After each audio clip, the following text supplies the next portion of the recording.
Warriors. Let's get our buddy Howard Beck in here, the crossover pod. Howard, happy holidays. How you doing, brother? Doing well, gentlemen. How are you? We're doing Terrific. fine, except for, and again, I know we're almost crossing sports with all of our guests. So we just have to give you sort of the background of what we've all been going through here. This city is livid on what has basically taken place with Carlos Correa. It sort of popped some memories for some people about DeAndre Jordan. Can you think of anything NBA related that's ever happened that sort of looks like this? The real problem here is that looks like this means I actually was paying attention to this. All right, yeah, quick backgrounder. Carlos Correa signs with the San Francisco Giants a week ago, 13 years, $350 million. Whole family comes out in the hotel, press conference set for 11 a.m. on a Tuesday. 8:15 in the morning, after weeks of due diligence, the Giants decide, you know what, there's something in his medical file from before his career started that's giving us pause. Agent Scott Boras says, okay. They cancel the press conference. He says, you have till 1 o'clock to let me know what's going on. At 1 o'clock, the Giants say, we're still not comfortable. And off Scott Boras goes to call the New York Mets, and 4 hours later, Correa's a Met. The best NBA analog is, off the top of my head, I'm looking it up real quick, 2008, I think that's the right date. Baron Davis and Elton Brand were going to play together with the Clippers. This was when the Clippers, one of their fits and starts when they were trying to become respectable. Yeah. Respectable. And Baron Davis committed, and then Elton Brand went to the Sixers anyway. Oh. So that Warriors fans remember that. Yeah. That was kind of a debacle at the time. Totally. And there's been, right, like there's DeAndre Jordan, there's Carlos Boozer. Do you remember that one? Where like, it's reported one thing and then people back out and switch. But I don't know if anything has ever, in any sport, been this dramatic. The Chris Paul trade that didn't go down to the Lakers. Well, that's a good one. I mean, in terms of drama, that one would equal it, I guess, Howard. But I think the key thing is like the player themselves changing their mind, like making a commitment. Everybody thinks this is it. We've got it. We're leaking the news. We're planning press conferences and whatever, and then the player and their representation back out. Like that's the real thing. Like the Chris Paul thing, like that was just a really weird and once ever event and a trade that was negated. But it sounds like this situation is more analogous to DeAndre Jordan, the Elton Brand thing. There haven't been that many. I mean, it's very rare in the NBA for somebody to just be that far down the road and suddenly back out. Yeah, this one was wild, man. His whole family is in nice outfits in the hotel down the street, and then the next thing you know,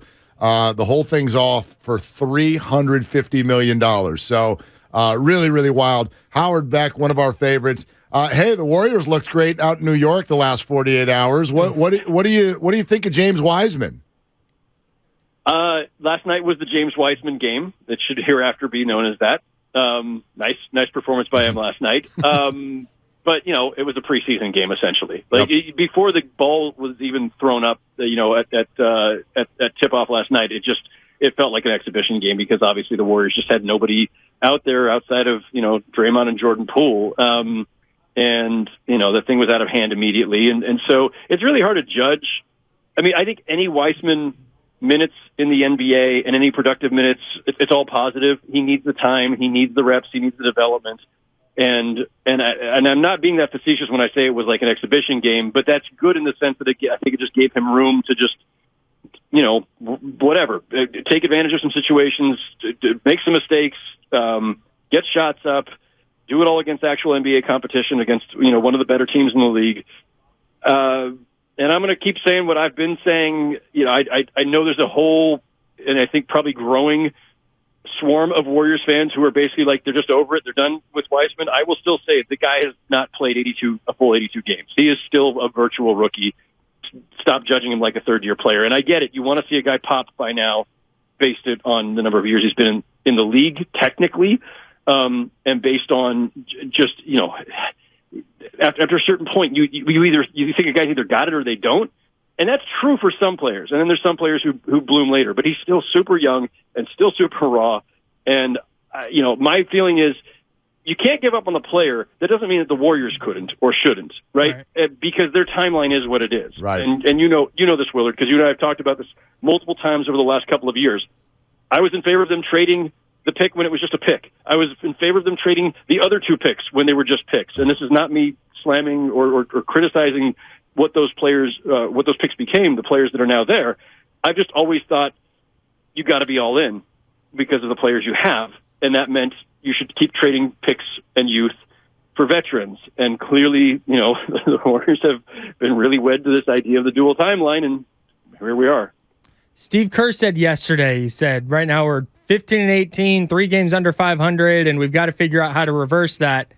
Can they reverse that with the roster they have, just kind of top to bottom? Like, I know Steph is playing like an MVP candidate, and it's Draymond and Jordan Poole and Klay Thompson, but the rest of the club, I'm not exactly sure they have the depth necessary to make a championship run. What are your thoughts on that? In the short term, I remain a cautious optimist in that, Wiggins will be back soon, and the guys who were out ill the last couple of games will be back.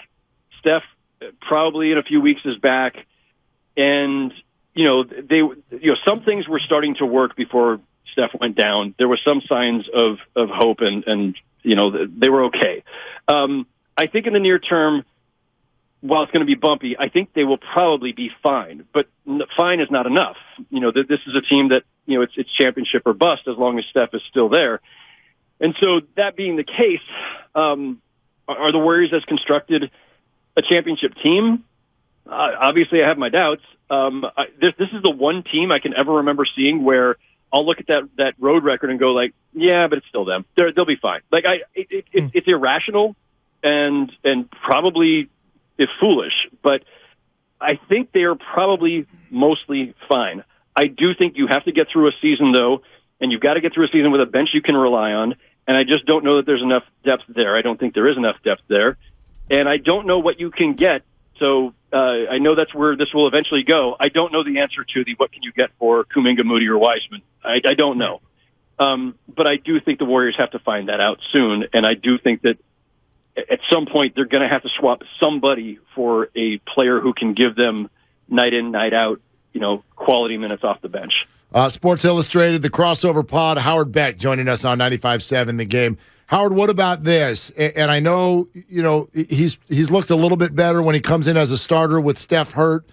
But what is the league-wide feeling on Jordan Poole getting that contract when he did? Did they potentially pay him too soon? I don't know about too soon. I mean, you could argue maybe too much. But I think, look, people across the league understand this. Like, you don't always get to sign the guy at the exact time you would like or for the number or for the terms you would like, right? Like, there are market pressures and there are other kinds of pressures, not even just like what the market may eventually drive this price to be in free agency later, but also the pressures of, we want this young player who has blossomed, with us and who's been a key part now of a title to be happy and to feel wanted and to be rewarded for it. And so sometimes you're having to be more proactive and acting sooner than you'd like to just because it's the right thing to do or feels like the best way to reward the player and keep them engaged. So I haven't asked anybody there exactly what the psychology was of the deal at the time. And of course, some people felt like he got an extra bonus after the Draymond Green incident. Very cynical view, but I get it. So I just think that Jordan Poole is obviously a really talented but really young player who, especially with Steph out, is now going a little bit more into overdrive and forcing things a bit. Kerr has talked about that a couple times in the last week, and that it's tough. But that's young players in this league, especially young players with the ball in their hands a lot. That is the forever battle. Is how much to call your own number versus setting up your teammates and figuring out when is the right thing for each. That is as old as the game itself. Howard, love having you on, man. Thank you so much, and enjoy the rest of the holiday week, and we look forward to talking to you soon in 2023. You too, fellas. Happy holidays, and shout out to my friend Joanne Larson, who I know is listening. Beautiful. Awesome. Hello, Joanne. Thank you, Joanne. Howard. Appreciate it. Crossover.